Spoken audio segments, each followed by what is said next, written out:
He's just lying in the background here. Okay. Okay? So when he finishes, he'll probably close it out and leave it up for you. Okay, perfect. All right, thank you.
Thank you all for coming to this special meeting of the board. This meeting is being called to allow the top 2 executive director applicants an opportunity to present their vision to ECT over the next 12 months. If anyone from the public would like to make comments after the presentations, please complete a public comment form on the table to the left of the podium, and please turn it in to Ms. Alma. We ask that all cell phones be turned off or placed on silent mode during the meeting. This meeting is being called to order at 5:30 p.m. Ms. Alma, please proceed with roll call. Thank you. Thank you. Ms. Woods? Present. Mr. Williams? Mr. Peden? Here. Dr. Northup? Here. Mr. Leonard? Here. Ms. Kane? Here. Commissioner May? Stephanie White? Here. Judge Harris?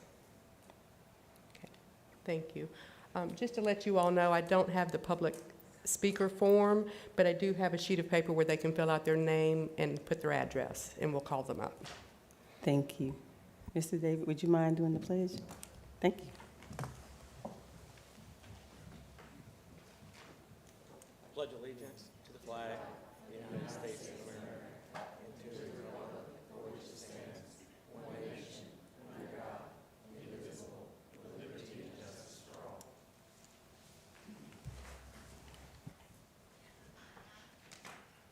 Is there a motion to approve the agenda? So moved. Second.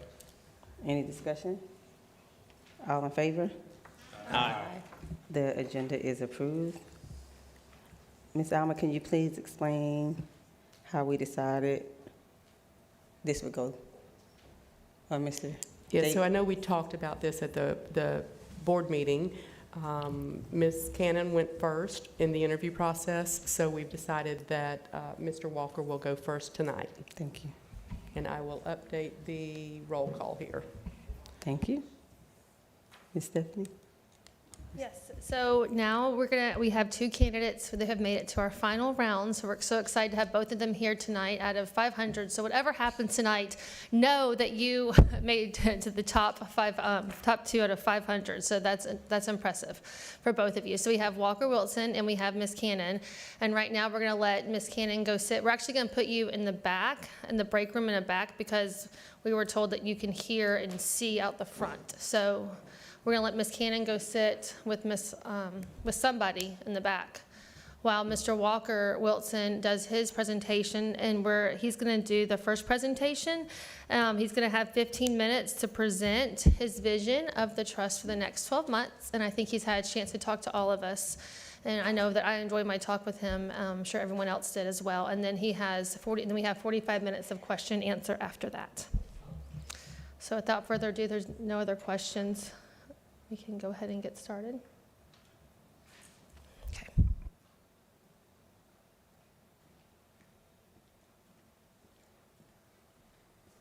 All right.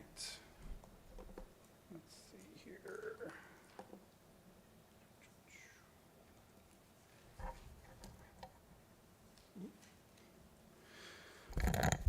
All right. Well, good evening, everybody. And I'd like to, thank you all for going through this process. I want to thank the committee that you put together for going through this process as well, the staff that's been working with us to make sure where we're supposed to be and on time, and then obviously the public for participating in this process as well.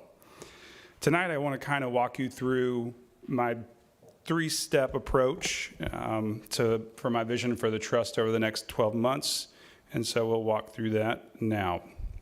First is really evaluate where we're at currently. First, reviewing all the contracts. I plan to schedule site visits with each service provider during their program hours of operation. I want to review the contract with each provider and staff to ensure that we're both on the same page of what their contractual needs are, and that they've got the right measuring tools in place to make sure that the outcomes of the program are indeed being met. I think it's always important when stepping into a new role to evaluate staff. When I stepped into my current role with the Downtown Improvement Board, we were going through quite a change in operations. We were moving away from historically DIB was in charge of parking and making sure you paid your parking tickets on time, and that was going away and all moving to the city. And so we had to ask ourselves really what is our goal and mission here, and what is the purpose of what the DIB is trying to do. In that, we had to make some changes in our staff that ultimately align with our mission and goals better.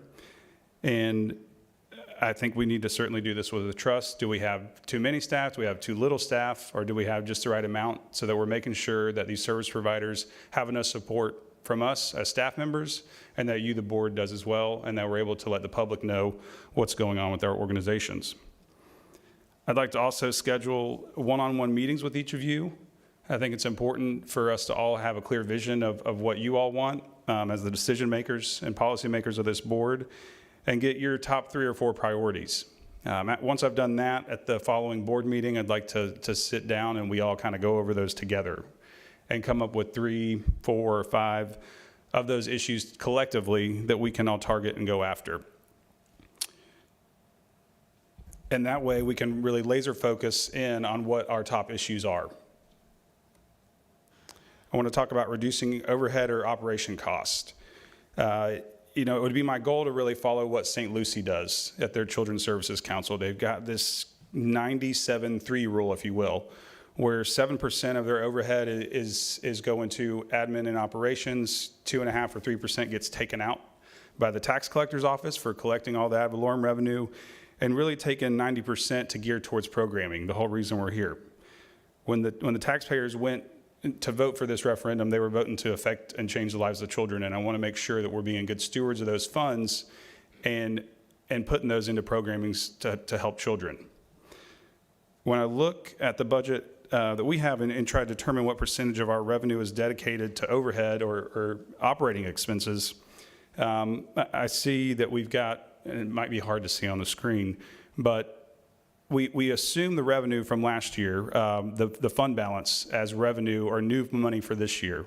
In my role with DIB, we don't assume that the fund balance is really new revenue that we're getting in for this fiscal year, and we really just look at what ad valorem revenue we're bringing in to try and adjust our budget. So while we assume the revenue for this fiscal year of $12 million, and we also account that with the fund balance of $15 million, it appears that, our $1.5 million operating expenses is only 6%. But if you pull out that fund balance and look at the revenue we're bringing in this year, which is just over $12 million, that $1.5 million operating budget truly accounts for 13% of our revenue this year. And so I think taking a hard look at all the items that we spend funding on and making sure that everything that we are doing is needed, and if we need to make adjustments, that we do so. And when I stepped into DIB, this is one of the things we did. We looked, I was new to the role. Our chairman at the time was fairly new to the board, and so we sat down and looked line by line at what we were spending our money on, and really questioned, do we need to spend the money on whatever that might be, from a phone bill to the printer. Sorry, I got ahead of myself. And so we were able to cut in the first 6 months 5% of our operating budget. And to date, we've cut that down by 8%, and then our revenues have also grown by 25%. And we're still being able to meet the mission and goals of what the DIB is set out to do. Another thing that I'd like to focus on, and really a question that I've run across, is the Children's Trust and paying into CRAs or TIFs, Community Redevelopment Agencies. By statute, a CRA collects revenue from taxing authorities that fall within their jurisdiction. The only exceptions for organizations that don't have to pay into CRAs are school districts, water management districts, and now also library districts. Children's Services Councils aren't explicitly exempt from having to pay into CRA TIFs.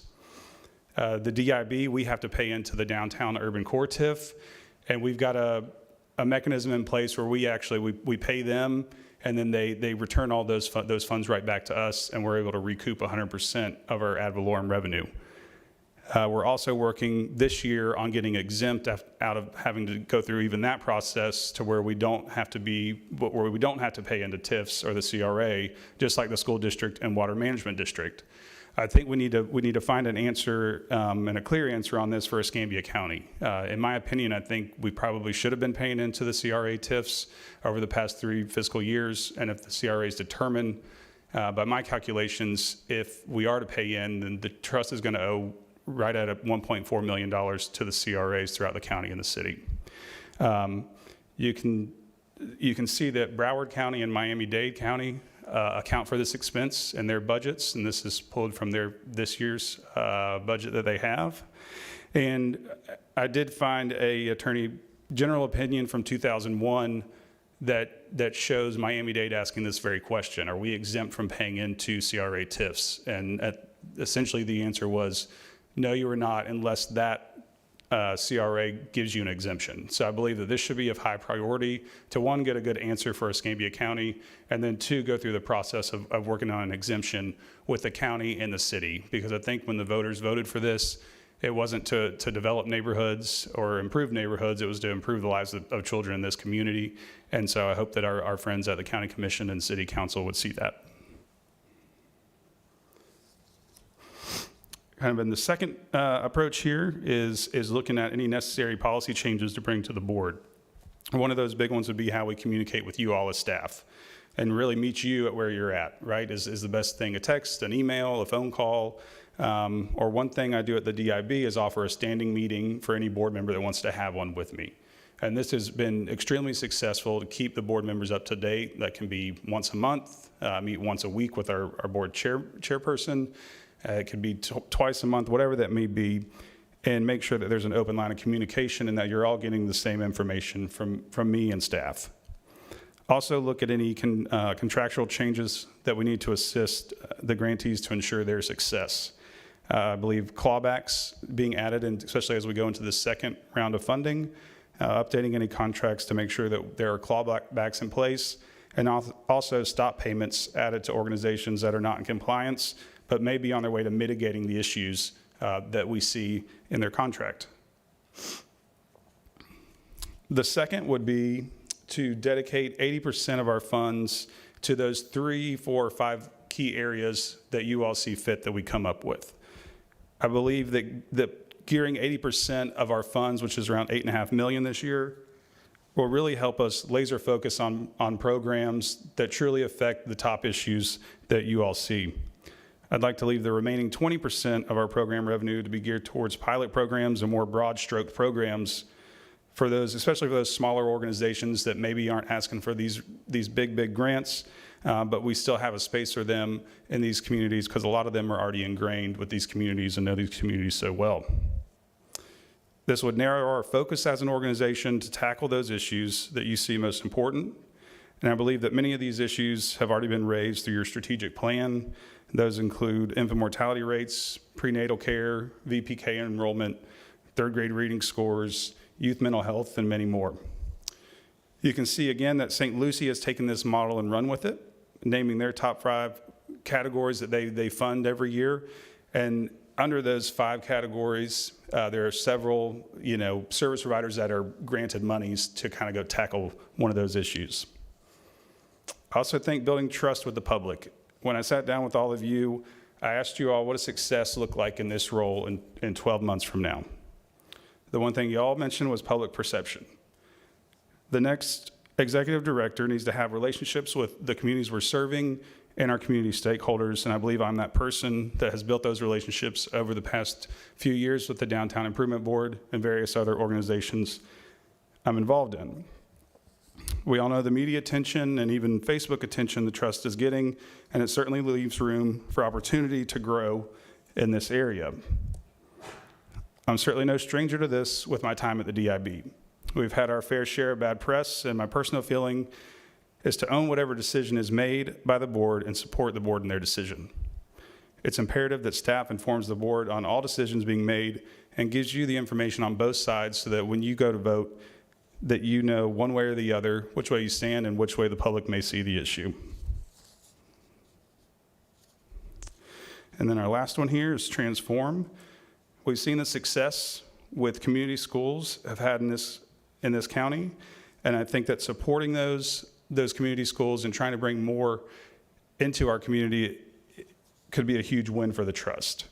Having good relationships with our friends in the state legislature and working with organizations like Community Health of Northwest Florida to bring more of these programs to our area. I think also meeting children where they are is highly important. It appears, as an outsider looking in, that attendance has often been an issue with our programs and trying to ensure that we've got the right number of children going through the program. I don't think we need to take the mindset of if we build it, they will come. I think we know where they are, let's go to them and let's help these children, whether that's in schools, churches, community centers, youth sports programs, or even HUD housing developments. I think half the battle obviously has been participation, and by meeting them where we are, we eliminate that issue. We need to also focus our efforts on these high poverty-stricken areas. We've got 6 census tracts that house 24% of our youth in poverty, and I think focusing our efforts in those 6 census tracts will help us make the improvements that the voters wanted and that you all want as well. Again, back to outreach. I believe if we align our focus to key areas of service and have the right measuring tools in place, then the board and this organization will have a story to be proud of. I plan to go out into the communities we serve and meet with the families and parents of those children receiving services and also with the stakeholders of this community. I'm not one to shy away from hard or difficult questions because when it comes to organizations like the Trust or the DIB, it's taxpayers footing the bill for the work that we do, and they deserve answers on what is being done with their money. The Trust should look into perhaps a type of progress report or a progress dashboard that is updated throughout the year on the website to allow the public to see how many children are receiving services from the organizations we fund, and also show the impact of their tax investment. I know that if we are open and honest with the public, whether good, bad, or ugly, we can build back credibility just like we've done with DIB over the past few years when we focused on what our true mission was and blocked out the outside noise and went from kind of those ugly headlines to some more like this. I want to thank you all for giving me the opportunity to be here, and that's the end of my presentation. So if there's any questions, I'll be happy to answer them. Thank you so much. Go ahead. Am I first? So I enjoyed your presentation, and on one of your slides, you had some strategies. And as I was looking at your strategies, I also pulled up our strategic plan. Can you give me any insight of what do you think about the strategic plan and the work that went into that and how that aligns with your presentation today? Yeah. So, I mean, I think the strategic plan obviously is something that we need to use as a guidepost, right? And I think in that strategic plan, many of these kind of key categories that I'm talking about when I speak with all of you or hope to speak with all of you about what your kind of focus areas will be are most likely going to align with what we see in the strategic plan. I think what we need to do, though, is kind of from the strategic plan, pick out what are those 4 or 5 areas that we truly, truly want to impact. You know, we can't save the world with $12 million a year, but we can certainly help some children's lives in this community in a big way. But I think we've got to have a laser-focused mission on doing that and picking a few of those to really go tackle and fund service providers that are meeting those issues is the way to do it. So we have 6 strategies. So would you take 1 or 2 from each one of those strategies, or would you pick one of the 6 and laser focus on one of those, like what would you do with those 6 strategies? Right. So again, I would meet with all of you and see what for you are the top 3 or 4 of those that really make the most sense. And then together, collectively, we say, all right, let's pick 3, 4, or 5 of those. And then let staff go work with service providers that work in these areas to go find programming to put in place to make the biggest impact in those areas that we can. I have a question, Mr. Wilson. Thank you so much for your presentation. As you showed some things in the news, and we've seen some good and bad from the trust lately. We've done grant processes and contract actually a little bit different. And we've had one for the OFP out of school time. We did one for the mental health. And looking at those processes, some of them, worked good. Some we had some issues with some other ones. How would you structure contracts, and how would you structure picking the contracts, and like how we did for OFP and for the mental health? Yeah. So, I mean, I think your contracts have got to align with, again, what are those key focus areas we want to go after, right? I think it's got to be very explicit in those contracts on what measurements this board wants to see and what outcomes they need to deliver on. And then again, making sure that we're reviewing those contracts constantly and using that contract with each service provider as kind of their operation manual, almost, if you will, for how their program is to work. And if they're falling outside of their contract needs, then we need to come up with a game plan to get them back on track. Again, I'm suggesting that if there is no game plan in place, that we stop reimbursements until we see that they're back on track and where they need to be, because I think if we hold payment back for the service provider, that things will change fairly quickly and help us get everybody kind of steered in the right direction. Thank you. And then before we get to that part, when we do the request for proposals, I guess also, how would you structure the request for proposals? In the past, we've had them come up and we've had them submit it, and then we've interviewed them and had a select group of 5 to 10 people who have reviewed the request for proposals. Do you think that's a good approach, or would you like to change up the way that we pick the contracts? I think there's probably good and bad in there. I think that when we are putting out a request for a proposal, that the staff is giving these service providers the same information, right? And that we're using a rubric for what we're looking for in that RFP, and that's really, the staff is to work off of that and nothing else, and not add or delete anything from it, and really work in the black and white. I think that kind of helps staff navigate who's coming in the door to make sure that their program is kind of meeting what the RFP is that the board's looking for. And at the end of the day, if something maybe doesn't fit, that's kind of where the board steps in and figures out, is this still a program worthy of funding? I think, the process that we've got now certainly works. I know we've got a committee in place that reviews those, staff reviews those, and then ultimately brings them to the board. I think we need to certainly have more questions answered before it gets to the board, and some of that back and forth isn't as public as it has been, because it makes everything look a little sloppy from the public side of things. So I think really working with these service providers as they're going through their RFP, having checkpoints throughout the way that they can come to staff and try and make sure they're doing the right thing before they get to you all will be extremely helpful. Yep.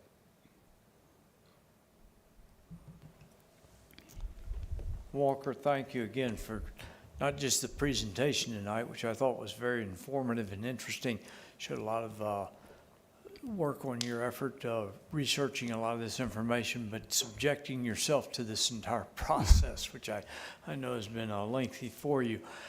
Question I have is along the lines of what we've discussed here, the RFP process itself, both for the staff and the development thereof, and then that RFP being released out to the public and the providers and all looking at that. And then the ongoing looking at benchmarks and other goals, objectives that we've included in those contracts and things to be done. What we are learning is that a lot of the providers that we have are, I think, very well intended, very good people, interested in doing very good work and all for the community, but are some of them very small scale operations. and need a lot of help and assistance with that entire process. It has been our intent that once we've looked at an RFP, we've issued it, we've gone through that whole process, and we've now entered into a contractual relationship, that what our goal is for those providers to succeed in whatever they're doing. That's the bottom line. We want to succeed. For us to achieve our goals and outcomes of the trust, we need these providers to do their jobs and to do them successfully. That, again, from A to Z in that process is what we're finding takes a lot of work, and all on the part of the staff and others, that some of those organizations are long-lived already. They've got lots of experience, lots of people in place and all to do that. Others are, again, truly single providers or very small shop operations. And how would you go about, again, our goal being, once we've entered into that contract, is our goal isn't to tell anybody you're not successful, we're withholding funding. I mean, by the time we've gotten there, in my mind, we've all come up short. And it's those steps prior to that for them to be successful, for the kids to be successful. And that is one of the things I see a director spending a lot of time with staff, with the community, with the collaborators, et cetera. Could you go into that type of thing, a little bit of what your plans might be in that regard? Yes, sir. So, I think once we enter a contract and we're giving taxpayer dollars to these organizations, that this trust is now just as much a part of that organization as the service provider themselves are. You all aren't voting to approve funding for an organization and hope, well, I hope they make it, right? I think it is incumbent on staff and this board to ensure that they have the tools to be successful. I also don't know that it's incumbent for staff to be fully responsible for the success of these programs. And so I think there's certainly some things that we could look at, whether these smaller organizations or any organization that wanted to had the opportunity to go through certain training, whether that's account services or managing a contract, that we kind of put them in touch with, and maybe we set aside funding to help them get through that process too, so that we know that they're fully educated on how to operate their program successfully. Another thing I'd like to see is, each staff member, no matter what their role is, at least be assigned to one of our service providers to be their point of contact. I'd certainly like each staff member to make unplanned and planned site visits with these organizations to ensure that they're living up to their contract and making sure that they're meeting the needs and they've got the right measuring tools in place to track the success of this organization. I think this gives staff the opportunity to truly see what all this trust is funding. They get to see the whole process within whatever role they may be providing for the trust in their job, but also getting to go out into the field and seeing what these organizations are doing. And then ultimately, myself being the one that's going out and doing most of these sites visiting with the service providers and essentially who's in charge of that contract on the other end.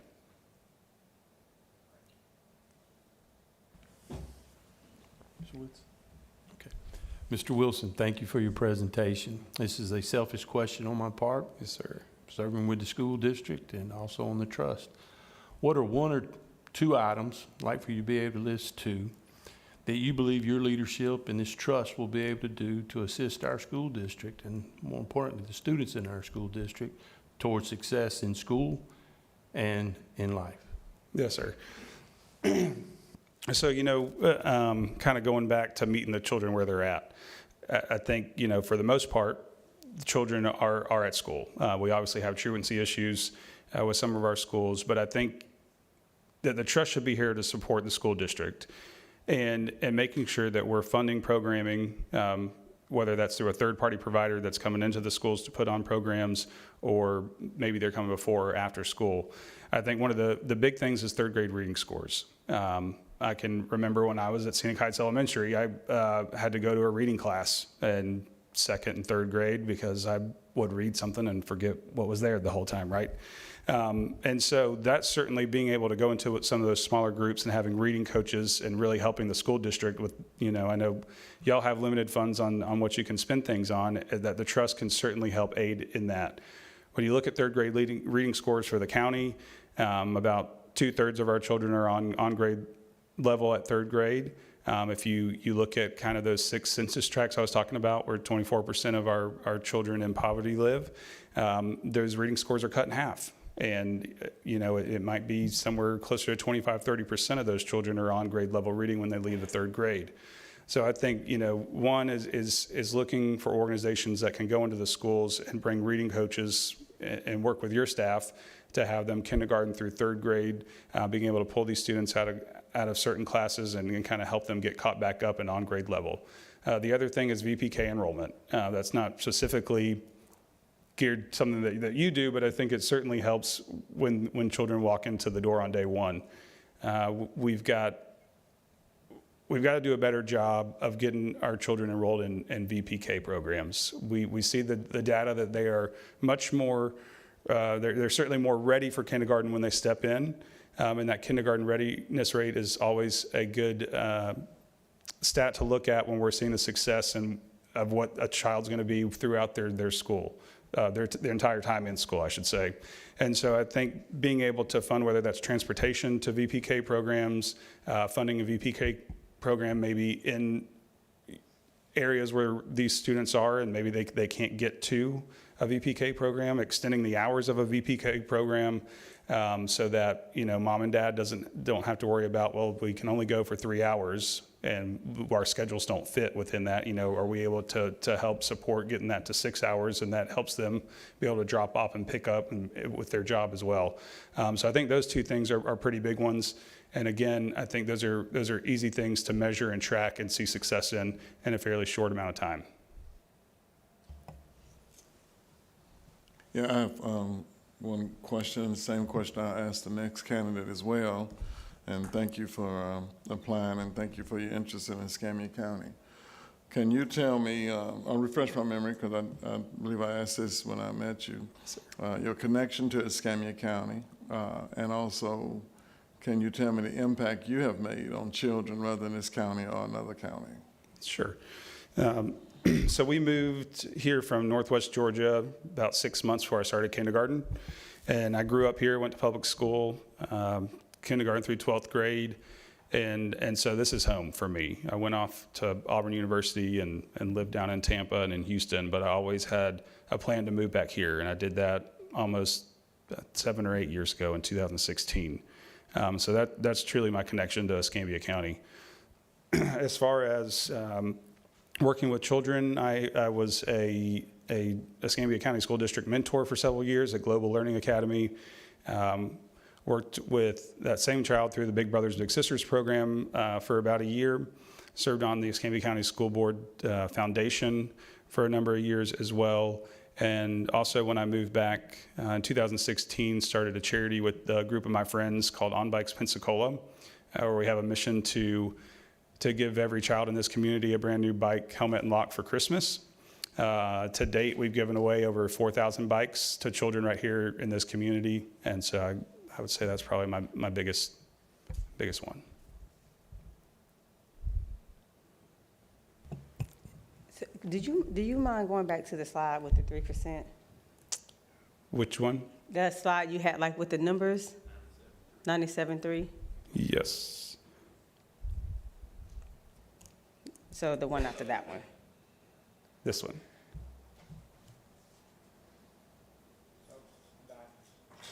So, this one? Yeah, the 90%, so and I know when I spoke to you, I'm a grassroots organization person. I believe that those organizations really are able to touch our families. However, I think sometimes those organizations need more hands-on training because of how rigorous this process is.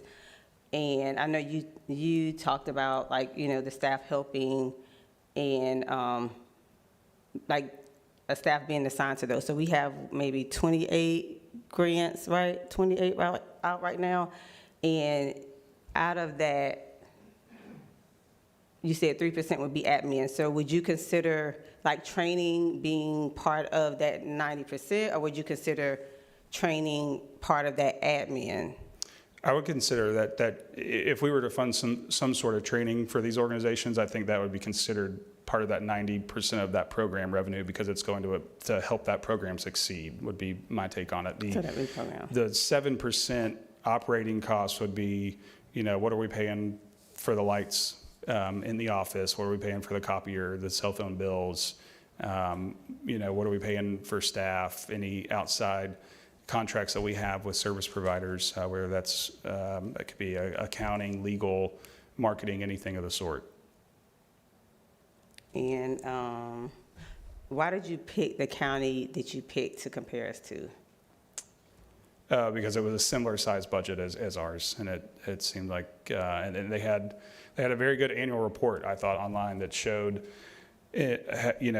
how many children that they had served over that annual budget, and also kind of broke down each of their pillars and what they had been doing and focusing on in each one of those that they provided to the public, so they knew what the trust had been doing over the past year.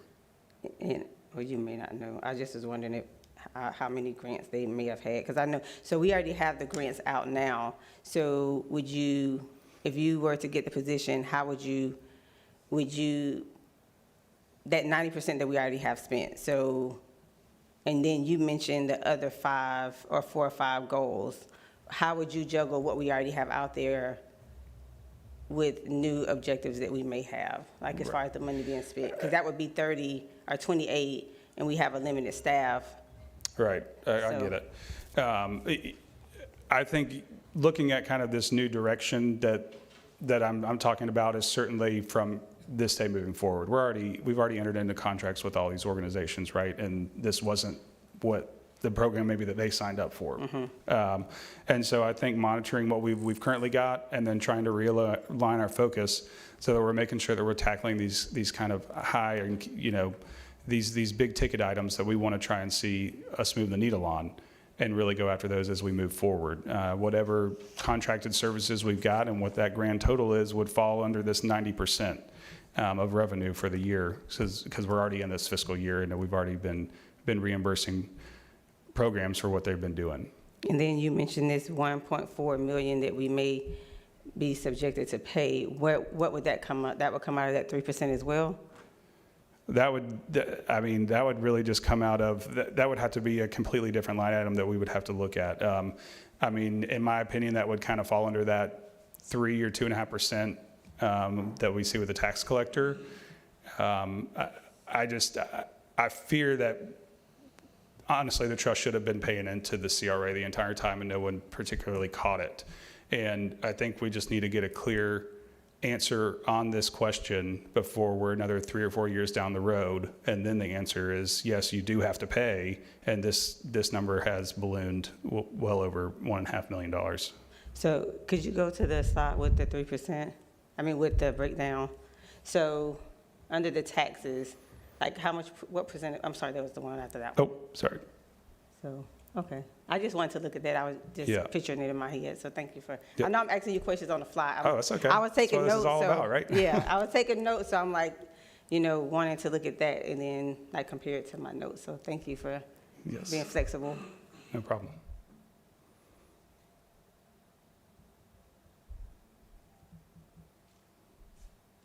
Walker, we met for an hour and I've asked you a lot of questions, but 2 questions that I'd like you to answer publicly. Why do you want this job? What attracts you? Why do you want to change what you're doing in your life and go for this? And number 2, do you think this is this job is political? Yeah. So why do I want to do this job? One, I think this is a worthwhile program, and I was brought into a meeting several years ago, actually by Dr. Krupa, when there was a group of folks that were looking to see if we could get this organization up and off the ground. She was working with Ron Ellington at the time and many other stakeholders in the community, and it was really this, how can we determine, can we make this organization happen or not? And so I posed the question, have we polled the community to see, are you willing to pay more taxes? And so it was, we didn't have any way to really raise money at the time to do a poll. I was rolling off being the president of Pensacola Young Professionals at the time, and we were putting together our quality of life survey. And so I said, if we want, we can put these questions on that poll and see what the community says, and that way we've got a free poll we can take advantage of, and then we at least know where we're at. Are we 20 points behind with the public, 20 points ahead? And ultimately, the poll came back, and it was about 60-40, which ended up being close to the election results, is what the poll said, and that was really the impetus of that group kind of getting the campaign up and off on the ground. So I do feel some sort of self-responsibility for this organization in a very small way. And I think that, the voters were sold a story that this was going to bridge the gap for children in poverty in this community. And I think that we have an obligation to deliver on that. And I believe that the trust certainly can. As far as is this job political, I think it can be as political as we want to make it, or not. It certainly, you've got to have relationships with stakeholders in this community, and I think I've got those, whether that's with commissioners, city council, the mayor, school district members, or people in the school district, our state legislators as well, and really be able to convince them of the good work that the trust is doing. And because we need some cheerleaders on the sideline right now, right? We need other people carrying that torch with us to tell the story of the good that the trust is doing and certainly can do. Because in a few short years, this is going back on the ballot, and we've got to make sure that we've got this ship steered in the right direction so we can have another 10 years of this funding to continue to change lives here in Escambia County.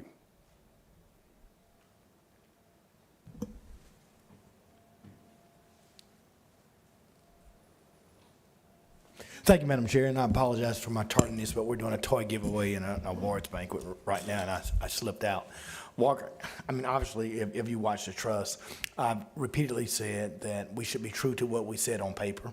The collateral material and the things that we use to pass this tax and the targeted demographics in the population that we utilize to get citizens, particularly the pockets of poverty, the low-income areas.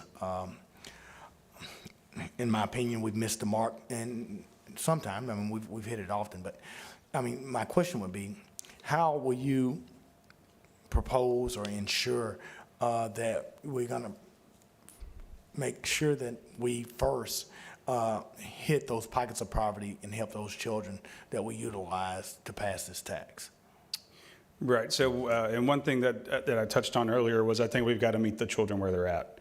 We know they're at school, they're in community centers, they're at youth sports programs. Many of them live in HUD or government housing. And I think looking at programs that go into those communities and meet the kids where they're at, we know they're going to be there and really provide the services that this trust is trying to put on in those communities, and meeting with the leaders of those communities and making sure that the trust is doing the right job of meeting the mark and the needs of where these children are. So how would you change the perception that the trust is doing exactly what they've written on paper? I mean, what would you do? I mean, we have a strategic plan. Mm-hmm. We have, a lot of information in our mission statement. I mean, how would you restore, and I've probably missed it, but how do you restore the confidence of the voters who actually are the end result of why we're able to do this? Right. Well, I think, again, and touched a little bit on this, but that we've got to have a laser focus in the programs that we're putting on, right? And that we're hitting, especially this younger population, birth to 8 years old. I think when you begin to do programming around younger children, you can see growth a lot quicker than you can with older children. Not that we certainly need to have programming for older children, but we've got to get some quick wins under our belt and be able to go tell that story to the public. And I think you've got to have the relationships with community stakeholders in Escambia County that can help you carry that torch and tell that story with you. And right now, I don't know if we've got a ton of those, but I think we certainly, if we get money behind the right programming and we can quickly see that we're moving the measurables on certain indicators, that we'll have some support and some friends out there that'll help us tell that story. Thank you, Walt. Mm-hmm. Good talking to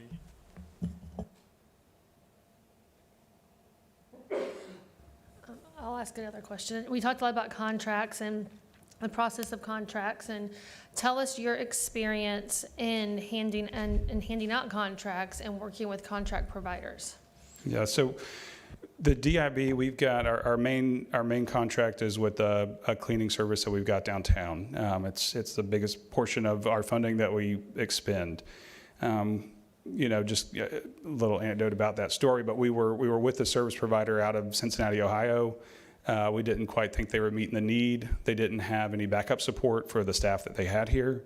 And so we ultimately ended that contract, went out to bid. We got several bids that the board reviewed, and ended up picking a local company here in town that had other employees within the company that did other cleaning services outside of what you see downtown, but that gave us the backup. And so I think reviewing whatever contract that might be, whether that's something that we've got in-house for the office to operate or whether that's external, we've got to constantly review these contracts and let the service provider and or who we're working with, whether that's accounting, legal, marketing, whatever it may be, how they're shaping up from our end of things on how the contract's going, and making sure that you're all aware if we're ever in breach of contract with one of these providers, that we may or may not have an issue and that there is a remedy being put in place, or that we may look at terminating the contract and moving on to something else. Mm-hmm.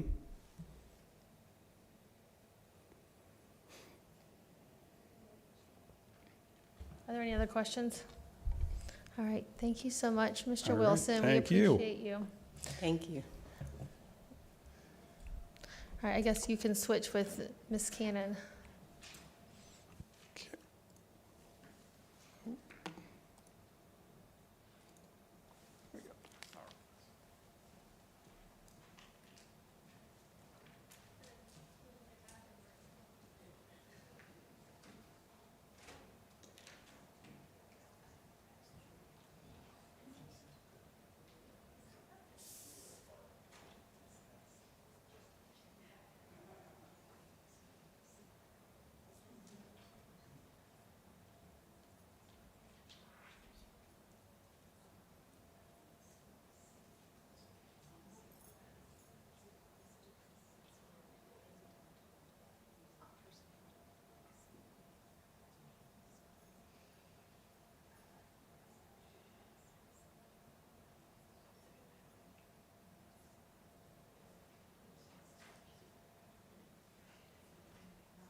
Do you just hit like present? Is that what you do, or is it? I just want to make sure it's like, yeah, that's what I thought. Okay. Kind of pull it all. All right. I got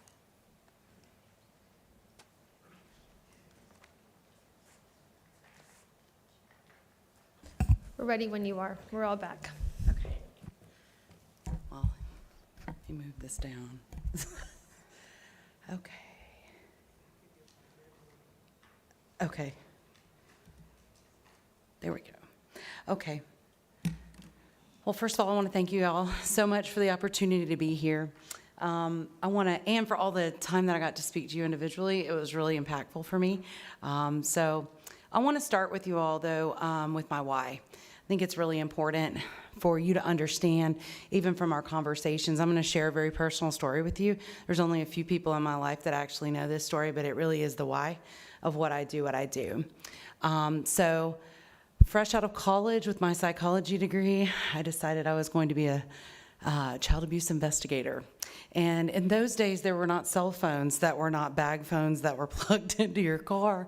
And they sent you out with what we called the bulletproof clipboard. I know Tina knows about this. A pager and a roll of quarters. And you went out and you investigated cases by yourself. And I had a very superwoman attitude about that, how I was going to save the world and these children from this really bad situation. And I'll tell you, I had my first case that went to court, and it was a full case for removal. This girl was younger than me. This baby was about 2 years old, and I had to put her in the back of my car, straight from the courthouse. And I was feeling good about that. I'd made the right decision. The judge agreed with me, and I put her in the car for a 30-minute drive to this next relative that would actually take this child. And she screamed in the back of my car, "I want my mom, I want my mom, I want my mom." And she did it for 30 minutes in the back of my car. So I get her to the relative, and I get back in the car, and then I cried for 30 minutes on the way back. And I will tell you, there is no amount of training or academic study or any of that, the following system rules that prepared me for that car ride with that little girl. For 30 minutes, I heard cries of her. And I kept thinking, are we doing the right thing? I know we did the right thing for safety, but she didn't trust me. And I didn't trust my decision, and that cemented for me that nothing works without trust, no matter how well-intentioned. And I have to tell you, that's a wonderful lesson to learn at the onset of your career in this field of working with families. And so the rest of my career has been focused on that story. I'm not traumatized by it, in case you're wondering, but it is the hallmark of what I do, and I don't want that voice to ever disappear. But I've been working with children and families to turn those situations into trustful situations. And that's actually why I'm here, and I feel like that's why you're here too. So with that being said, see if this is gonna work. I wanna kind of move on to my PowerPoint. And I think we need to, I don't know, Miss Alma, I can't get it to, it's presenting up there, but it's not moving. Do I just click on the slide? On the mouse? I hope this doesn't go into my time. Y'all know I'm a talker. Getting this down to 15 minutes is a challenge. It says it's presenting. Okay. Well, I can come back to that. But I do want us to talk about, can you get it, Michael? Figure it out. I'm pretty computer savvy, but for some reason that's not wanting to work. Okay. See, that's up there. Oh, yeah, it's right, but not the one. Okay. I apologize.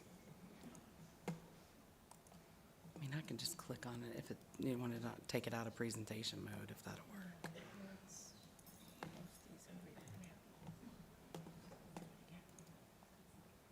Oh, there we go. Okay. All right. There it is. Thank you. All right. So all that to be said, I think that we need to kind of get down to business of what I want to share with you all today. And that's really what I want to start with is kind of the elephant in the room.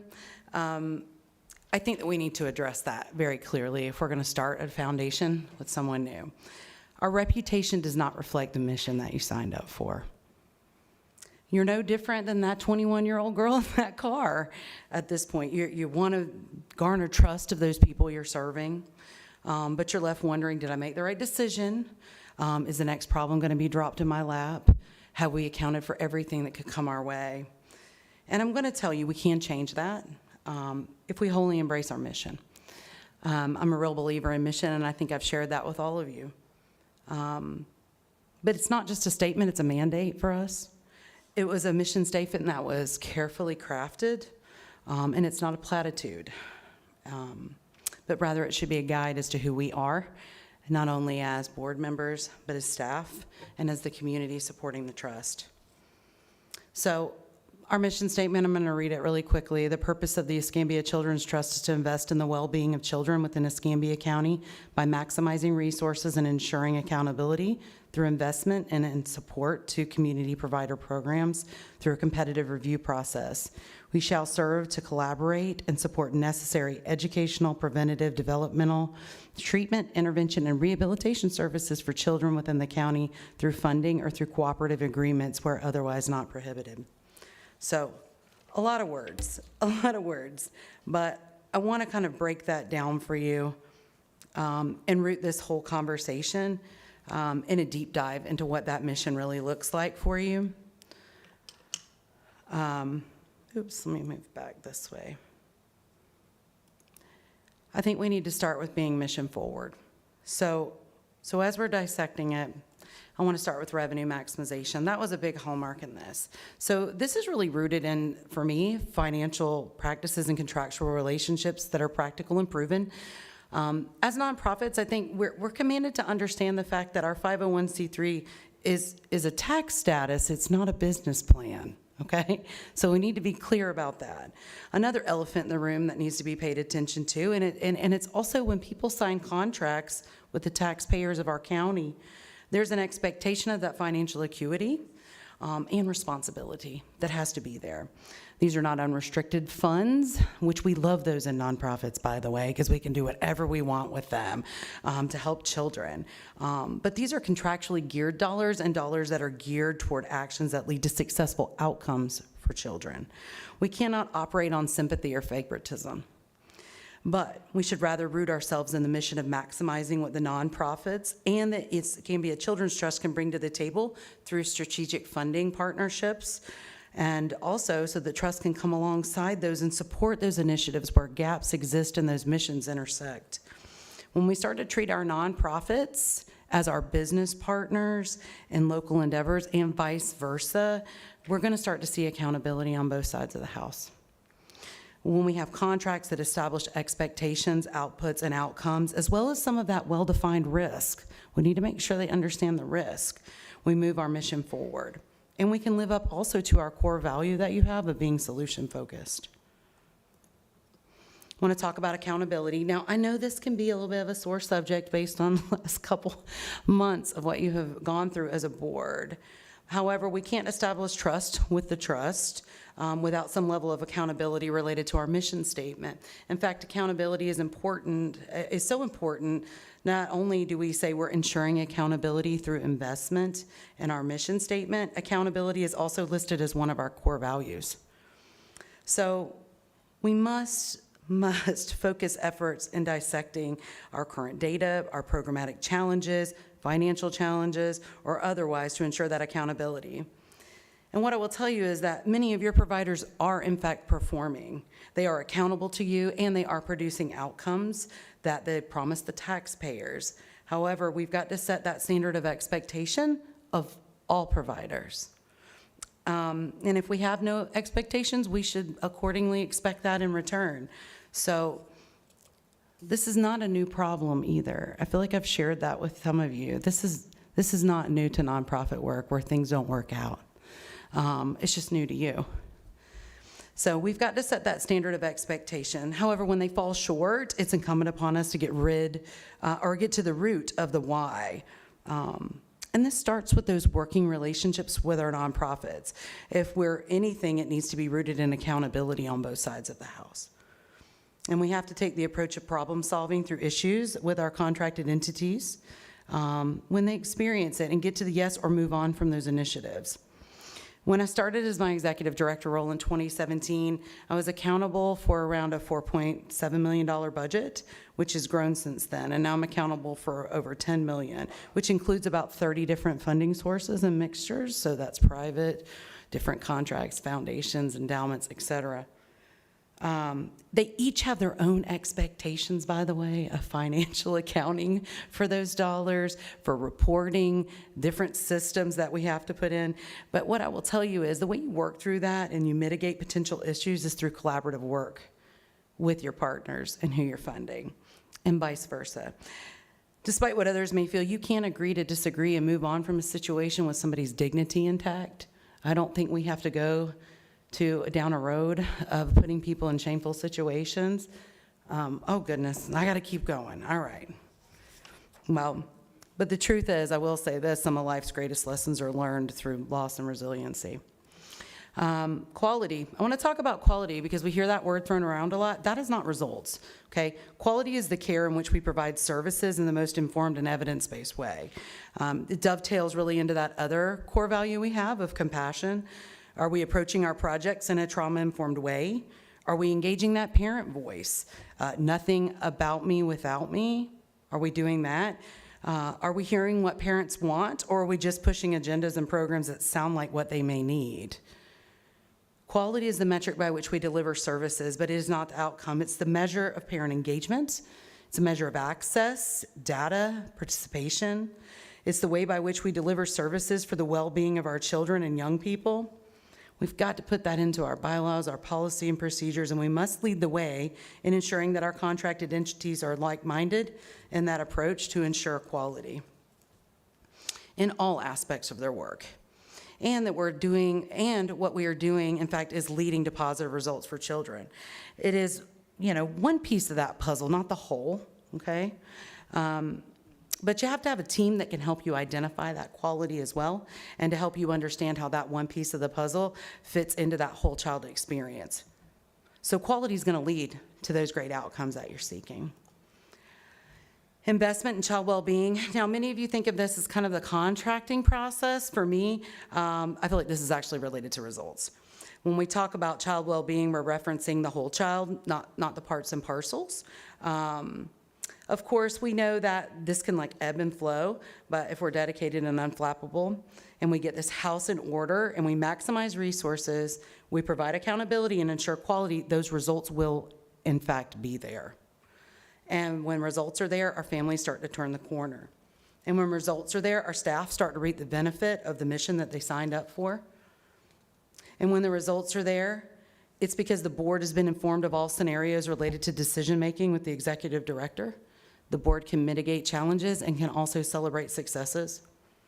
The most two important things that can be entrusted to another are children and money.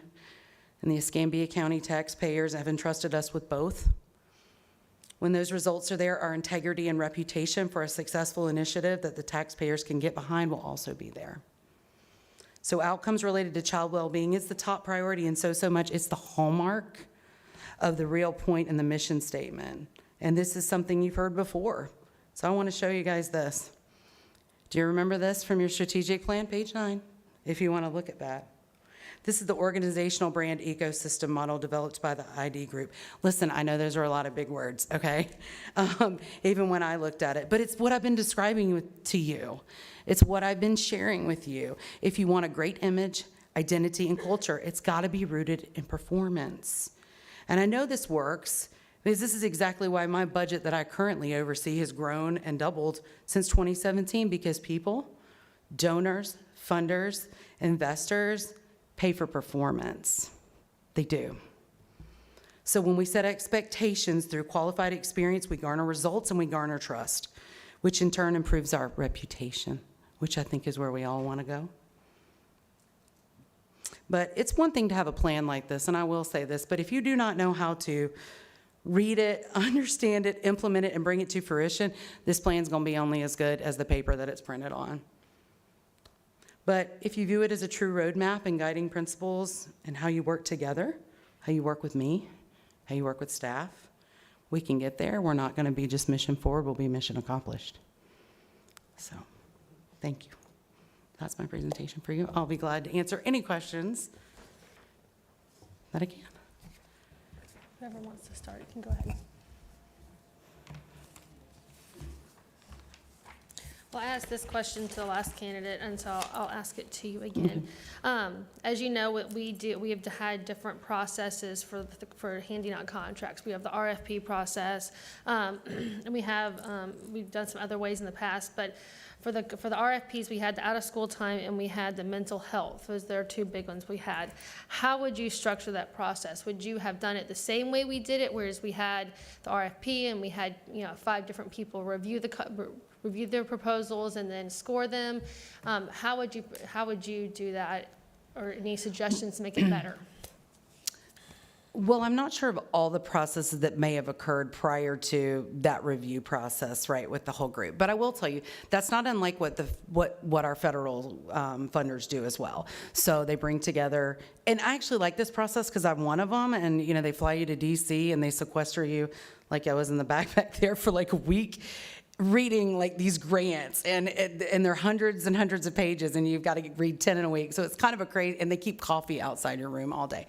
But what I will tell you about that process is they bring you in and do a very structured training up front about what you need to be looking for. They do talk about implicit bias and a variety of other things when you're looking at this, because it is kind of hard if you have, there's a lot of people in my group in particular, the last one, that worked with Native American, tribes throughout the country, but some of the applicants for these, runaway homeless youth is what they were specifically for, programs, they don't have tribes in their areas, right? So it's not a big service population, but they were very focused on, why are they not talking about tribes? Well, they don't have them there, or that's not the target population. That may not be the homeless population there. So they talk about a lot of different things like that and looking at it, especially when we're in a small community. That can be a little bit challenging. It's different when they send you to DC. You don't necessarily know everybody or know the players, but I think there was some of that training up front. There was a very structured time and when you would review one and then meet again and discuss them as a group. So I will tell you that group process I think is really good, but you always had a leader that was really structuring and guiding that process, making sure that the discussion was not going off the rails on things that were not pertinent to just the application, right? So something that wasn't just someone's opinion, but is it rooted in fact, and is it really what the application is asking for? So I think those are actually really good processes to do, especially when we talk about using taxpayer dollars. I do like that process. I know it's probably hard to find a group of people to do this, though. So I'm willing to look at other things, but I will tell you there's others that write it.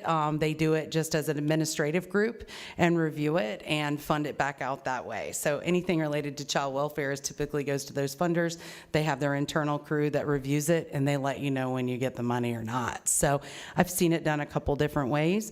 I think the other part of that, though, is that feedback loop at the end as to the why. That may need some more intentional work. I'm not saying it's not happening, I just don't know. I know that I had one proposal that did not score out. It was a 50-50 shot. The other person got it, and that's okay. I didn't have any formal follow-up on that. I think that process could be improved, especially if we're wanting to bring along some of our nonprofits and having some of that intentional conversation. Don't know if it's the position of the trust staff to do that, or do we need to work with another entity that can work with them long-term on that? So I have a follow-up question. Sure. You mentioned like that you review contracts. Can you explain what that means, or what? Like review contracts? You just said you went to DC and you looked at contracts. What Oh, was that? okay. They're grant proposals. So the federal government does this for like it's Administration for Children and Families does this. So they bring in people, they have to qualify them. You have to go through an application process, and they bring you in, and you can't have a grant that's in that cycle, obviously, but they bring in people that have experience running these type of programs. And then what they do is allow you to read and score, very much like you guys did, and have conversation, and then you turn that in. Now, you're not the final decider on it, but you have to have comments and, as to the why to really justify your score, because they're highly competitive. You have to pretty much make 100 to get those grants. So you want to give people as much credit as possible, but also, make sure it's within the scope of what you're supposed to do. And how many staff do you currently manage? 140? Yeah. I'll ask you another question that I asked the last candidate. We deal with a lot of contracts here, with handing out the contracts to the providers, nonprofits. Do you have experience with contracts, and what does that experience entail? Okay, so I have a lot of experience with contracts. I want to let you know Meredith's actually a very good attorney, because she got in there with my attorney on my current one, and I think we haggled for over one word for like 30 minutes. It was awesome. No, I have a lot of experience, and actually we've spent a lot of time looking at different types of contracts, so they have different levels of risk and what you can agree to. There's contracts that are very simple, like an MOU with a United Way. I'm sorry. Are you going to? Let me rephrase my question. Okay. Did I that not was understand it? confusing. Okay. Do you have experience with handing out contracts and working with contract providers? We do in some of our programming, Okay, absolutely. yes. Independent contractors, we do employ them to carry out our work. Yeah, so, and that's part of a whole, they're like your employee, but they're not. We do a lot of that. And then, of course, we're a large organization, so we do have subcontracts with a lot of different people and vendors related to that. We are not, I have not been in where I'm a funder holding on to cash and pushing it out to different initiatives. Been more the provider on the other side of that, you know, doing the work. But been on the recipient of some bad contracts and been on the side of some really good ones at the same time. So, but there's been a lot of extensive training for us legally to understand what sort of risk we take in our regions, especially with Children's Home Society, when we're negotiating contracts. And here's our thresholds for what we can and cannot do. And it's been really interesting working with the nonprofit group because they all have similar, we have similar type of conversations and processes. So, Ms. Cannon? yes. I'd like to ask you one question as it relates to the school district. Okay. Could you give me like 2 items that you think can really assist, that the trust could do, that would really assist the students of the Escambia County School District to be successful in school and most importantly in life? Okay. Oh, I have more than 2, so let me narrow that down for you. I do know that with the school grades coming out, there's a new focus on some of our schools. What I will tell you that I think is really interesting is coming down the pipeline is for turnaround schools in turnaround status, so F&D schools. A community partnership school model is now the DOE, Department of Education. Sorry, I speak in acronyms. This is how we work. Department of Education is considering that model as one of the models for turnaround schools. I will tell you that would be really awesome for the opportunity. And this just came out since I spoke with you, Mr. Williams. So that's been really exciting to hear internally. I think those are things, I know how to do that. It doesn't all have to be you know, full community partnership schools, but like parts and parcels of what works for different schools and what other providers may be able to bring to the table and marry to make the whole. Because I think that that's one of the things that you know, has happened probably within the last 10 years is we've got to start focusing on partnerships that are meaningful and strategic. I've learned very well how you can blend and braid funding that you can't get to through a process where you're partnering with another nonprofit or, you know, the community partnership schools are really great when working with healthcare. I've not really ever done that until that project 8 years ago. And so it's been really unique to watch how we make the whole. So I will tell you, I think that those type of opportunities are coming down. I don't know how quickly, but I do know that that is part of the process that they're looking at. The other part of this that I think would be really impactful, and I know that the Family Resource Center was a little bit of a sore subject too, but I'm going to tell you that is not a bad idea. And in fact, there's a lot of those going up in a variety of different areas throughout the state. They don't need to look like what we need in Escambia, but a well-placed Family Resource Center can act very similar to a community partnership school and resource, and we might actually be able to bring more people to the table there because we wouldn't have to go through that whole MOU process to get on campus, but also it would be separate and apart from school time because we don't want our kids out of school. So I think that those are 2 really solid projects. I will tell you the Navigators have been one of those amazing projects that we've been able to do with the school district in my current position, and we've served 34 schools through that particular contract. The beauty of that is the last year we actually did a data dive to see what that looked like, and there were some very small but graduated changes around attendance, which was our ultimate goal there. But what we did see is the need growing for our families. Over 35,000 services went out across our county to about 6,500 kids. When we really looked at it, it took about 4 to 5 different interactions or services with those families to resolve whatever that non-educational barrier was for them. That being gone would put a huge hole in our community. So, that answer, okay. Yeah, and refresh my memory, I think you mentioned this when I spoke with you, but what is your connection with Escambia County? And the second part of that is what impact have you had on children in Escambia County? Do you mean my personal, I'm sorry, my personal? Yes, yeah, your connection to Escambia County. So, okay, well, my family is from here, so I've grown up coming here. Now, my parents moved to Panama City, and so I was raised in Panama City, which was during, you know, the MTV days, so it was a lot of fun. But I've grown up here. My parents grew up here. When I got married, my husband and I were deciding where we wanted to settle. And I was recruited over here. Catholic Charities had recruited me to come and be their director over here. And so here we go. And I knew, I was like, this is great, because if we end up having kids, I do have all kinds of relatives that could take these children for me. And I will tell you, it's been very important, because I've had to reach out to them in very critical cases. But what I'll tell you is, when I really started in Escambia County, I come with all of that experience related to child welfare and working with runaway and homeless youth. But when I was at that particular employment, it was more adult focused, and it was probably really the first time in my career that I really got to see what poverty struggles really looked like from a totally different lens.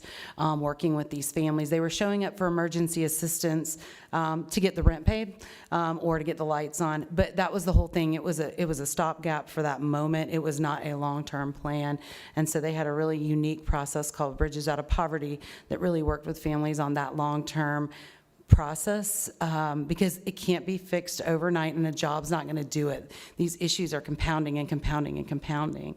And so what I will say is, we see that all the time in the work that we do now. So when I went back to working with children, which is what my heart's always been in, I feel like we've made a huge impact on kids. I think we've grown programming, and I feel like we've done that through outcomes. It's been results. People don't invest in you if you don't have results. They take your contracts. And so I would say that it's been a huge impact. A great example of that is today. I was at my office, and it was like a Christmas explosion in there. Last year we had 800 kids that we were serving that needed Christmas presents. This year it's 1,100. So what I'm telling, and that is not including the school district stuff that we do. I'm talking the majority of the rest of the programming that we do. So, so the need's growing, and we're serving them.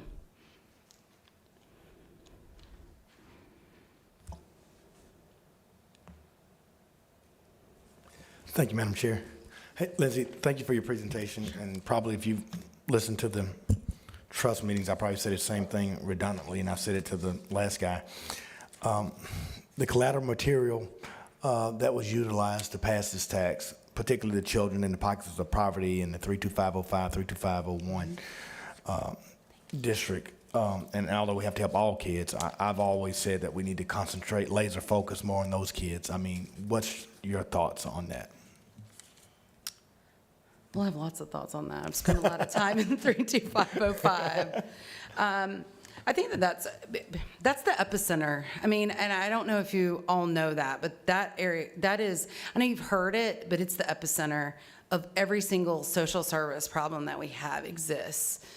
And those children experience that daily. And so what I will tell you is, Weiss was really intentionally picked as a community partnership school with partners that were willing to step into not knowing what we were doing from that lens. But I do think that we've got to target specifically where our data is showing us we need to go. I think that that's another one of the, and then asking, what do you want us to do? Because I think this is one of the things that happens is we come in with a really great idea and say, this is a wonderful program and we've got some funding and I just know these parents could benefit from it. And they don't want it. And they're not going to show up, and you're never going to get your results, and you're never going to get your outcomes, and then you're going to be sitting here going, I don't understand why they didn't do it. Well, you didn't ask them. And so, although we have these huge pockets of poverty, we've got Centuries like a whole other dynamic there, Dr. Northup. But I will tell you, we've got to ask these people what they want and need, and then we need to look at data and serve accordingly. Thanks, Lindsay. Sure. Appreciate it. Ms. Cannon, thank you for your presentation this evening. Thank you for the work you've been doing for the community and the benefits of that. And thank you for subjecting yourself through this process. Sure. My question is going to be a comment followed by a question, sure. And it relates to one that we asked Walker as well, or I did. A lot of the organizations that we've worked with since our inception have been larger organizations such as the one you're currently with. They have lots of experience. They have, as you mentioned, large staff numbers, lots of experience, that type of thing. So working through some of our RFPs and those from other funding sources as well is something that is kind of old hat to them, and they have all of the pieces in place to respond to that. Others that we are finding that really hit some of these pockets of need that you and Commissioner May have mentioned are much smaller operations. At times they're literally mom and pop type operations, but they're having to go through this same process of the RFPs, gathering all sorts of data together for us, both on the application side of it, then the selection side, then the final provision of services. And what we've seen is that a number of those could use help in that complicated process. I think it is our intent here as we go through this and we make a decision to fund someone is we want them to be successful. Absolutely. And what that takes, we're finding, is a considerable amount of hand-holding, if you will, working them through that. Do you have experience in that type of arena already, and or what would you see going forward as we work with these organizations to try to promote their success and ensure their success? Well, I think we'd have to ask, is that our responsibility? I know, and again, that's a want that we have, but is it our responsibility? Are there others already working in that space? I will tell you that PSC has a whole nonprofit. I can't think of the title off the top of my head. I think Andrea is back there. I'm sorry, but she's been working on this since 2011 when I moved here. Like I've been hearing about this for a long time. There's a lot of excellence in her program, and that gives you some real basics. But sometimes it's the book learning versus the hand holding, like you're talking about. I will tell you this: part of that whole process also is asking nonprofits like me or others that have been around for a while to help mentor those other nonprofits to get them up. Those things are happening.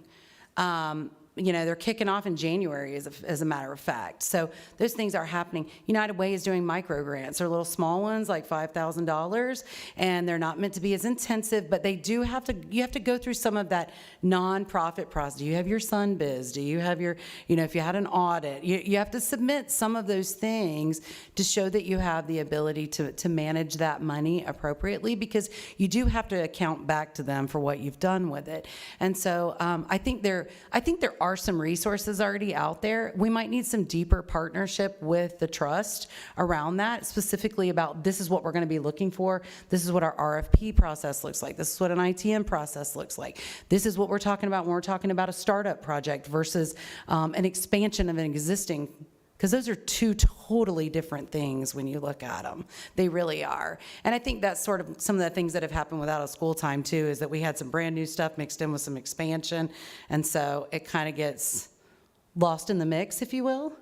So I think we've got to categorize that. But I think that's also rooted in partnership with your other professionals that are in the community that we can work with on that. I very much like the model of collaboration, utilization. I had to get two quick comments here. One of my partners made the comment that none of us are as good as all of us. Correct. And I think that was great. And then what was mentioned a few moments ago about problems. My mentor, Dr. Reed Bell, used to get me when I'd go in there all in the dither about something. The first thing he'd do is put his hand on my shoulder and say, "Rex, we have no problems. What we have are opportunities." And I think that is something, yes, a glass half empty, half full, but a perspective that has served us well also. Yes, sir. Thank you. Lindsay, thank you for being here, and I'm going to ask you the same question. We met for about an hour and a half last week and enjoyed getting to know you a lot more. You've already answered my first question, but publicly I asked the why you wanted to do this, and the second part of that question was, do you think this job is political? Well, I feel like y'all asked me that on the Zoom call too. I will tell you, this is as political as we want it to be. I think when we're working together, and I know that that's hard in sunshine, so I know you guys can't have all the conversation that you might like to have. I think if you want a political person, that's what you're going to get, Mr. Peden.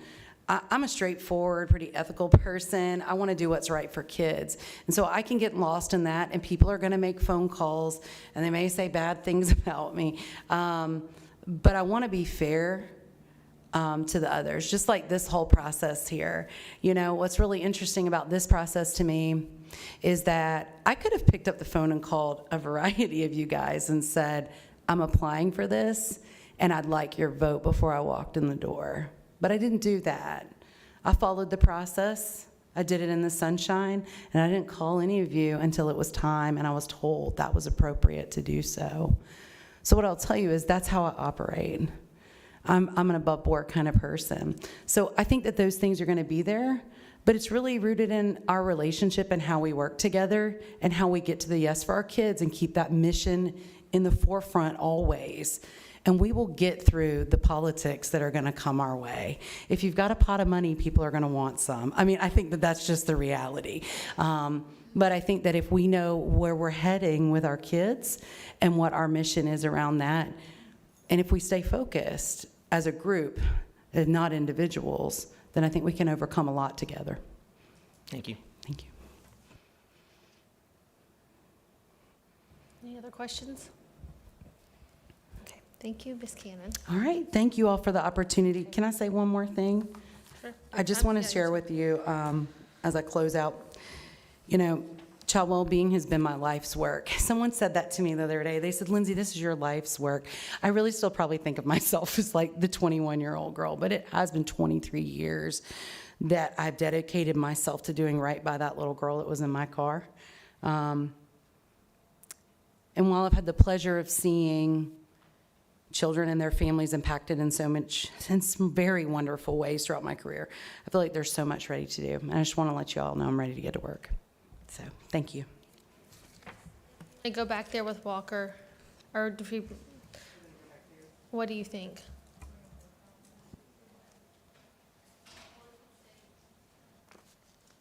We need to have public comment, and then we're going to vote. So do we want them in the room for public comment and vote, or want them out of the room? What's the board want?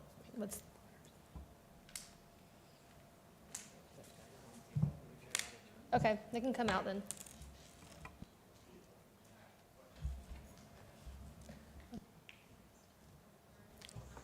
Back to me. Oh, Miss Alma just left.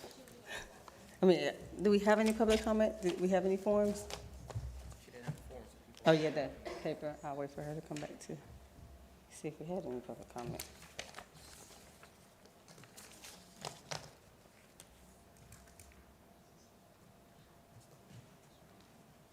Kim, would you mind seeing if anybody wrote on the paper? Please. Thank you.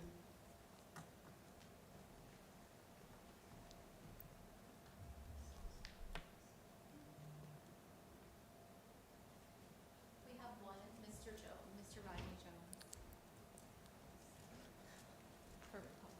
Thank you.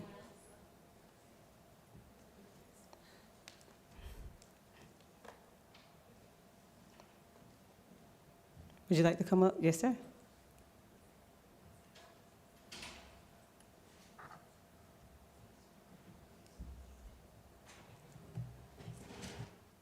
Good evening, ladies and gentlemen. My name is Rodney Jones. I am the Director of Programs for NWB Hoops. We are a contracted provider for Escambia Children's Trust. I just have a few rhetorical questions for the board. One, I would like to know, how well do you understand the operations of the Escambia Children's Trust staff? Two, do you understand the needs of the Escambia Children's Trust staff? And if you understand the needs, how are you addressing their needs? Because if they have needs that are, may possibly negatively impact the provider, how are you working to resolve those particular needs? Say, for instance, if they're short of staff, if they don't have enough staff to manage these 28 contracts and hundreds of receipts, because I know I have quite a bit myself, hundreds of receipts, that's going to negatively impact that provider because it's going to be slow to process, slow to get them back to where they were so that they can continue to serve the these students and youth that come into their program. If they don't have enough space, there are agencies out there, and I'm not saying mine, but there are agencies out there who don't have the capacity that they need to really serve these youth. If they had maybe a larger facility, they could probably provide training at some of those particular spaces to help these agencies impact these youth at a greater level. Also, for individuals who contact them, they want a quick response. Agencies like mine, I've been serving this community for more than a decade, almost 2 actually, not really needing ECT funding to function. But this gave me a greater opportunity to serve a large number of kids, and I love it, and I thank you guys for it. I don't want to have to say, hey man, I got to stop serving some of these kids because the process is so slow. It's causing me to pull funding from other places in my budget, and I can't do that. So if we can help each other, because all of us are impacted. Me as a provider, I'm impacted because the individuals that I serve, they look at me. They're gonna look at me as the provider, saying, Mr. Jones, you said you can do this, and now you're not doing this. You're not providing these services. I'm gonna look at the staff. I'm saying, hey man, listen, I said I would do what I would do. If I have a problem and don't understand it, and it takes you a while to get back to me, I'm frustrated. They're frustrated because they may not have enough help. That impacts the board as well. All of us are in this together. I'm not angry, I'm not mad. I just want to serve my community. I've been serving my community.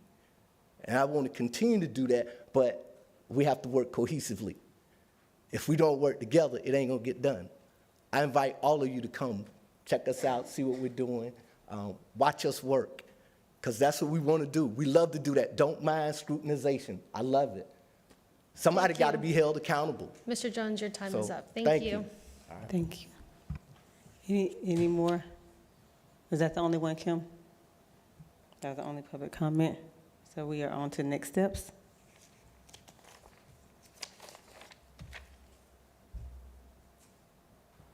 Ms. White, would you like to suggest the next steps? Yes, the next steps would be to vote for the next executive director. So do we have last time we did this, we did a roll call vote. We can do that. We can do a motion and a second in discussion. Meredith, is there a legal? I mean, according to Robert's rules, it would be, someone would make a motion to hire a candidate and then see whether or not it passed by majority. But if you wish to do it roll call and have each person state the selection and have Ms. Alma count those, I mean, that's also a sufficient way of, taking a vote.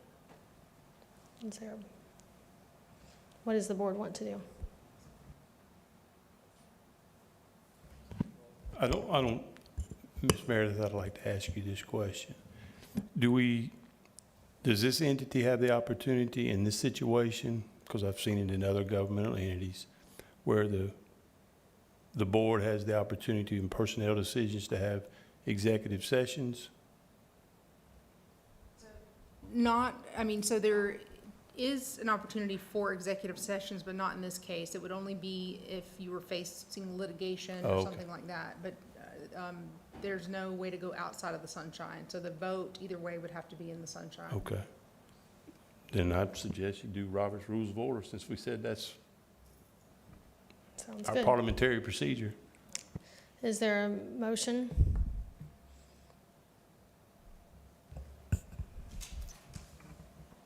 Last time, we kind of went down the dais and talked about, and then we said who we supported and went down, and then after it was kind of consensus of who that may have been, somebody made a motion when it was obvious to where it was headed, but whatever the board wants to do. I mean, I can go first if you want me to. I appreciate both candidates. I think they're both qualified. So thank you to both of you.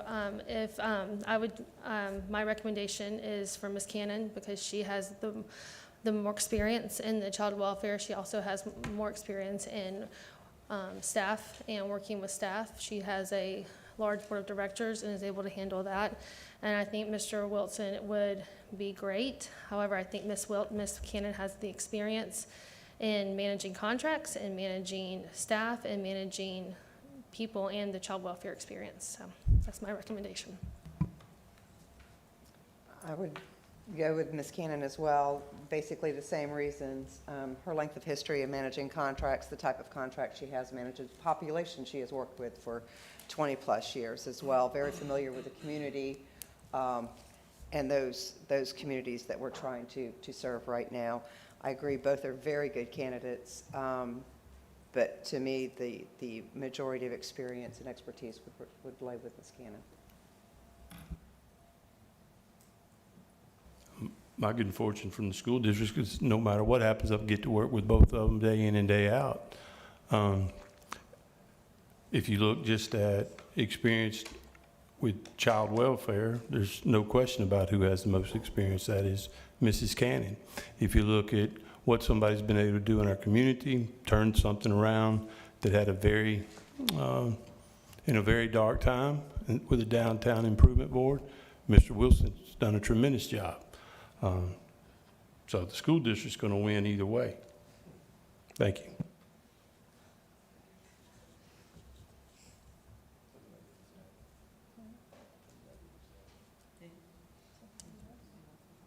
No, I was just gonna wait. Let's go. Call him. I'm going to share similar comments. I think we've ended up with a pool of 500-plus candidates that we produced 2 extraordinary candidates. Both of them, as I see it, similar to Mr. Leonard, I don't have the privilege of working with both of them, but they are both serving our community and I think doing extraordinary jobs in doing that. So I think Escambia County as a whole has come out well. But in the position that we are in as the board, the business that we are in, so to speak, of child welfare, and the fact of working with the large budget, the staff, and the need for collaboration throughout the community, specifically within the child welfare arena, I think that Ms. Cannon has the experience and those relationships already in place at this time.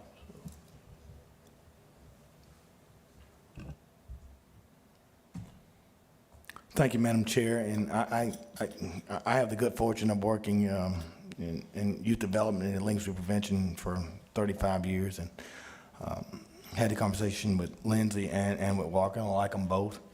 And I think we don't go wrong, but certainly, and I've had this conversation, privately with Lindsay, and I think that Walker is an up-and-coming leader. He certainly understands the landscape and the management side and the navigation side of how this can be somewhat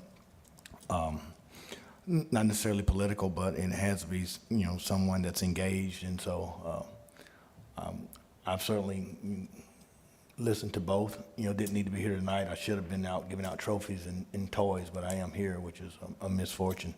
But I've certainly been public about my position in supporting Mr. Walker, but I certainly would support Lindsay as well.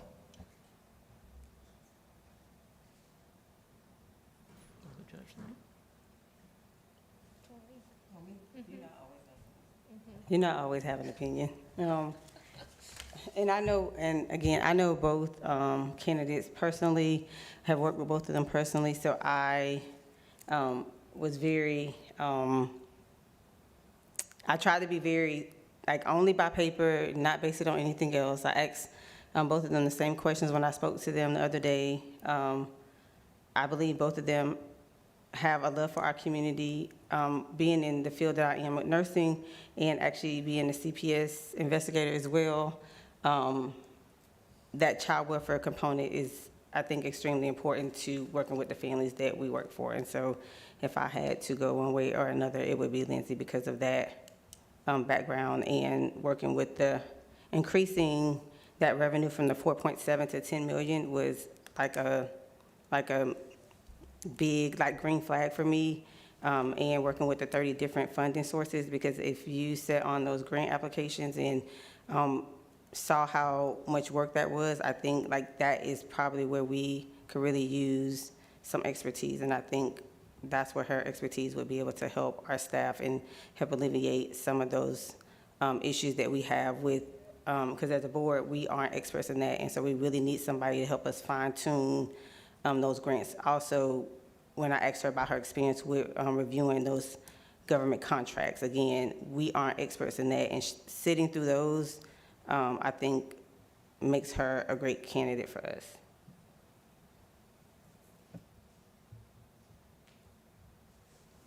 So this is very difficult. I've got a lot of friends that have lobbied me on both sides, and I've asked the political question every time I've met with each of them and have asked in an interview. And this board is political in a lot of sense. And I've done job searches on many nonprofit boards. Some of the candidates had no experience running a nonprofit, none. And we hired certain people, and they've worked out well. Over the years, and I'm proud of that. I kind of look at this like the CEO of GM went to work for GM as an administrative assistant to the CEO. Then she went into HR, and then she ran some different projects, and now she's running GM. And I'm sure people said, she's got no experience in the car building section. And for me, it's like, I want to shake it up and have a seismic shift in what we're doing, because what we're doing, in my opinion, is not working. And this board, serving on it, and I'm a part of it, and I made a lot of these votes, but it hasn't been the best experience of my life out of all the boards I've served on. And I want to change that. And I believe Walker's the one that can change that. I believe from the elected officials I've talked to, he's very well respected. He has good character. He has good rapport and good relationships. Does he know every ounce about this trust? No, but I wouldn't expect him to. But I would expect him to run the agency like a business, make tough decisions, look people in the eye and tell them, no, your program does not fit what we're doing here. And I think some of the problems we've experienced is that hard conversation is saying, no, we can't do that. So I could definitely work with both of them. I think they're both wonderful people. They have both done great in this community. But for me, tonight, it's Walker Wilson. Thank you.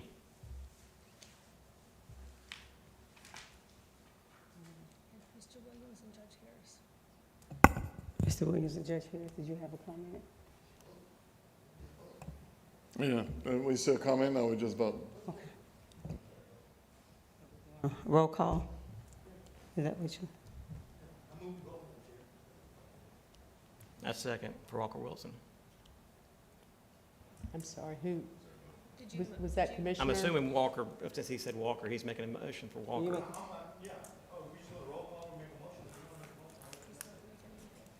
Is he not? Okay. Roll call. Roll call. Ms. Woods. Lindsay. Mr. Williams. Walker Wilson. Mr. Peden. Walker Wilson. Dr. Northup. Mr. Leonard. Lindsey Cannon. Ms. Kane. Lindsay Cannon. Commissioner May. Walker Wilson. Ms. White. Lindsay Cannon. And Judge Harris. Lindsey Cannon. Thank you. I have 6 for Lindsay Cannon, 3 for Mr. Wilson. Then I make a motion for Lindsay Cannon. Second. Any discussion? All in favor? Aye. Aye. Any opposed?